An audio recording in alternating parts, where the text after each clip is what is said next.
The Duke of Edinburgh Award, a scheme which has taught millions of young people key life skills. The programme challenges adolescents to complete a series of self-improvement exercises, usually including an expedition spanning several days.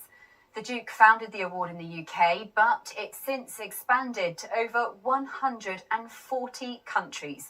Despite its success, Philip was modest about his role in it. He once said he couldn't care less whether it was part of his legacy, adding that it had nothing to do with him and that it was simply there for people to use. Well, organisers of the award scheme have paid tribute to Prince Philip on their website. John May, the Secretary General of the Duke of Edinburgh International Award Foundation, joins us now. John, thank you very much for your time on the show this evening. Now, Prince Philip founded the Duke of Edinburgh Award 65 years ago, and he was very passionate about the work, wasn't he? He was, yes, Angela. He was a remarkable man. I think it's extraordinary to consider that more than 65 years ago, he had this idea with his former headmaster, Kurt Hahn, the German educationalist, to create a program for young people that would help them to find their purpose, their passion, and their place in the world. And now more than 1 million young people every week are undertaking activities to do with the award that bears his name.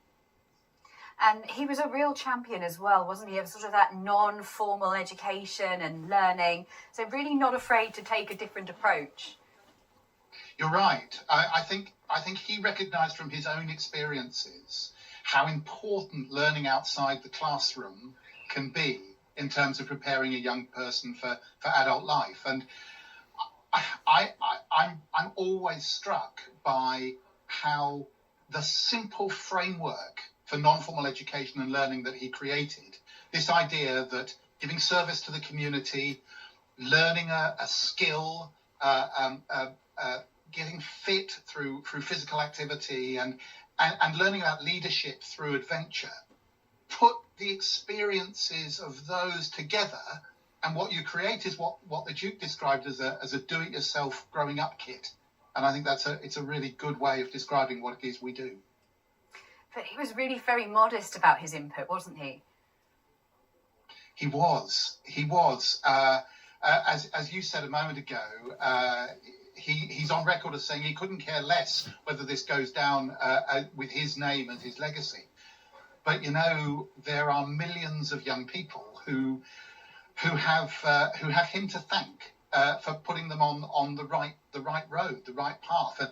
And I'm wearing my little gold badge here because I'm one of those young people. When I was 18 years old, I had the opportunity to do my gold Duke of Edinburgh's award, and it set me on my career path. So I have the Duke personally to thank for what I've done with my life. And of course, that will be the sentiment shared among many, certainly young people too, won't it? That legacy that he's left behind. How would you describe it? I think the way that I would describe it is that he has left a legacy that allows young people to aim high, to aspire, and to reach their aspirations. The great thing about the Duke of Edinburgh's award is that it isn't a machine that just processes young people through a particular program. What the award does is it helps young people to set their own targets about what they want to do with their lives. And we talk about a program, but maybe I should probably really refer to 1 million programs, because there's 1 million young people at the moment who are doing their Duke of Edinburgh Award. It's not always called the Duke of Edinburgh Award either. If you live, for instance, in the Netherlands, you'll know it as the International Award for Young People. And in some countries, it's called the President's Award. But all over the world, in 130 countries or more, there are young people who are doing their award and, because of it, finding their their purpose, their passion, and their place in the world. Well, John May, the Secretary General of the Duke of Edinburgh's International Award Foundation, thank you very much for taking the time to talk to us on the show. You're very welcome. Well, as a royal biographer,